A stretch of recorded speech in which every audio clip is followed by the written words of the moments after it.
Good evening, ma'am. My name is Marwan A. Dilangalen. This is the continuation of our report uh, uh, with my partner, Jonalisa, which is Corporate Governance Overview.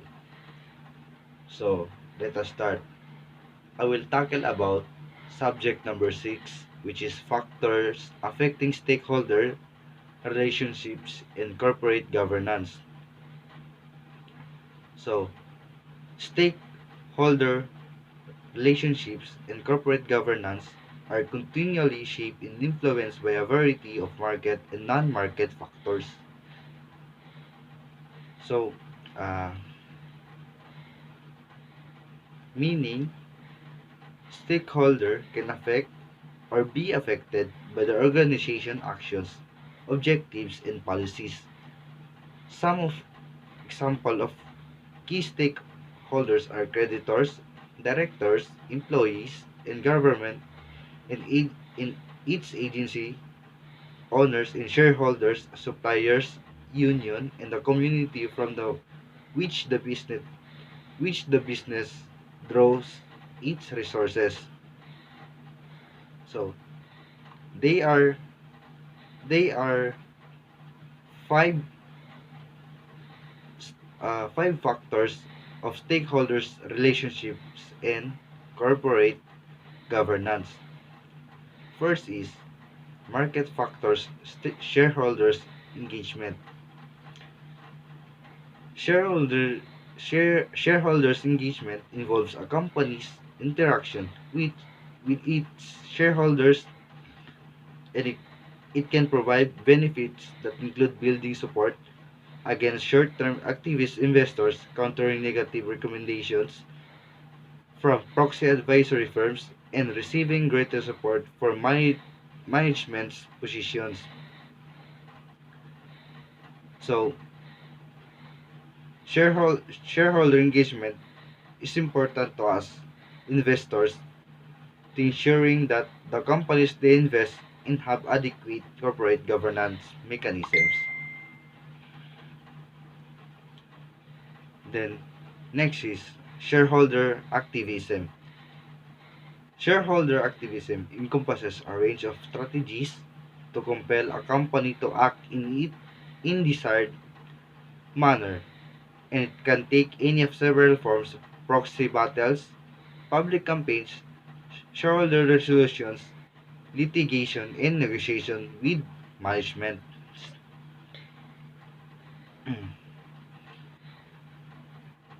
So, overall, shareholder activism appears to act as an effective monitoring mechanism that can improve corporate governance efficiency within the firm and within the firm, and it can in many instances have positive impact on a firm value, performances, and decision making. Next is non-market factors.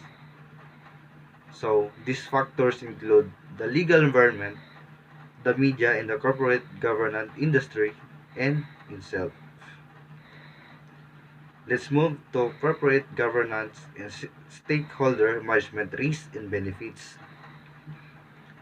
From a corporation perspective, risks or poor governance include weak control system or inefficient monitoring tools, ineffective decision making, legal, regulatory, and reputational risks, default and bankruptcy risks.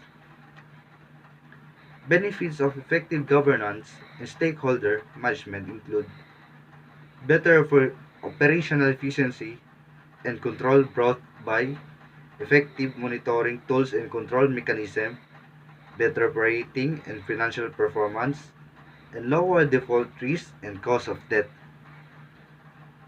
So next is analyst consideration in corporate governance and stakeholder management. So the first is economic ownership and voting control.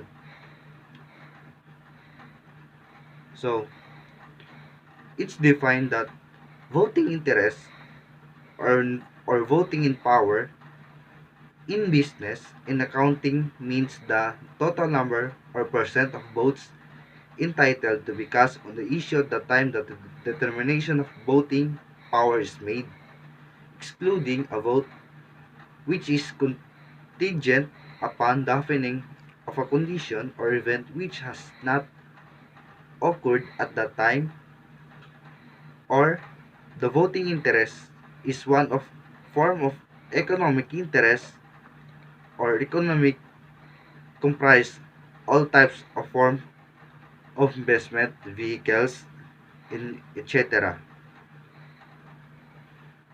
Then next is board of directors, board of directors representation. So we all know that we need that uh, we need that representation or viewing of board of directors or directors. So the board of directors, it defines that represent shareholders interest. Every public company must have a board of directors composed of members of both inside and outside the company. The board makes decisions concerning the hiring and firing of personnel, dividend policies, and payouts and executive compensation. So, next is remuneration and company's performance. Remuneration and company's performance define that remuneration is broadly used as an incentive that affects decisions made in strategies planned by directors, which cause great impact on firm performances and profitability. These performances are measured by return on assets and return of equity. Next is investors in the company. So we are investor. We are investor on any business, or we are an investor on the uh, we are investor who puts money or anything of value into business or cause for a financial return. Investors come in all forms, or some investors put money into startup businesses, hoping that these companies will become the next industry's leaders. These investors are referred to as venue capitalists. So there are many kind of investor, investing in company or investing property, investing real estate and etc. The next is strength of shareholders' rights. So stake shareholder among the specific rights that should be guaranteed equally to all shareholders are the right to receive dividends, preemptive rights to purchase additionally places shares, and the right to obtain adequate information on a company's activities, the right to participate, the right of the right to participate in the general shareholders meeting, including including other companies.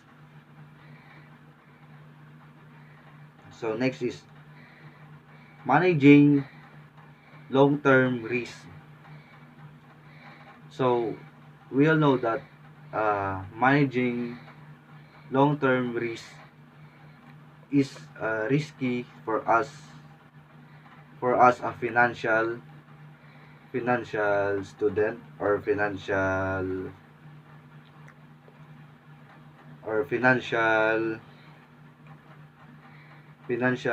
business. So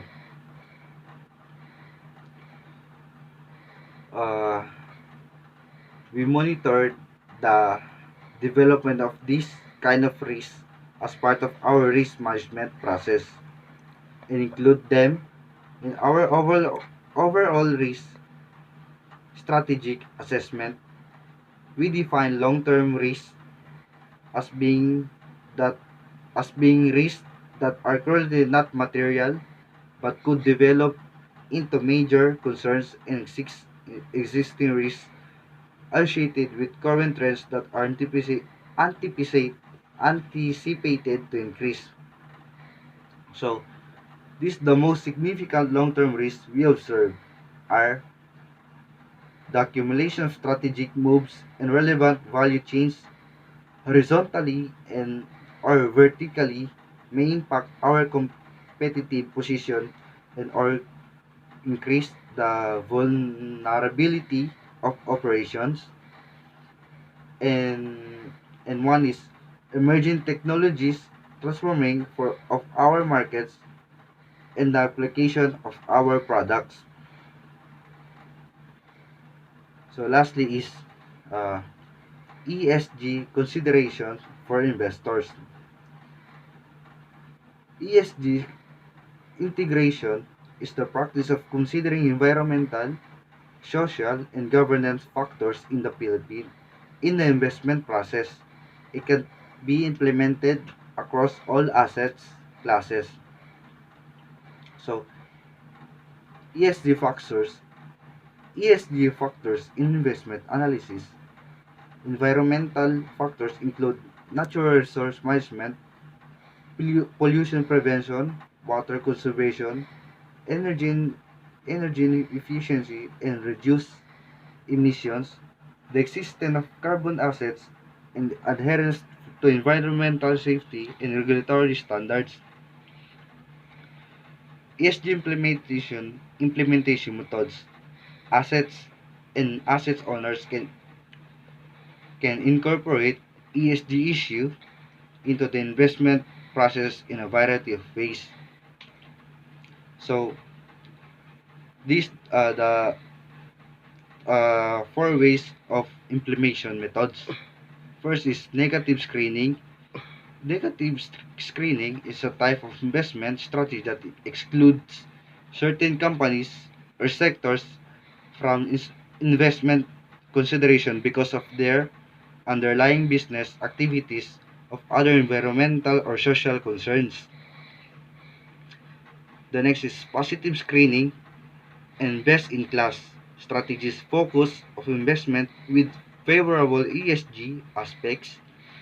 And third is thematic investing focus on a single factor such as energy efficiency or climate change. And the last one is impact strategies are targeted investments typically made in private markets aimed at solving social or environmental problems. That's all, ma'am. Thank you.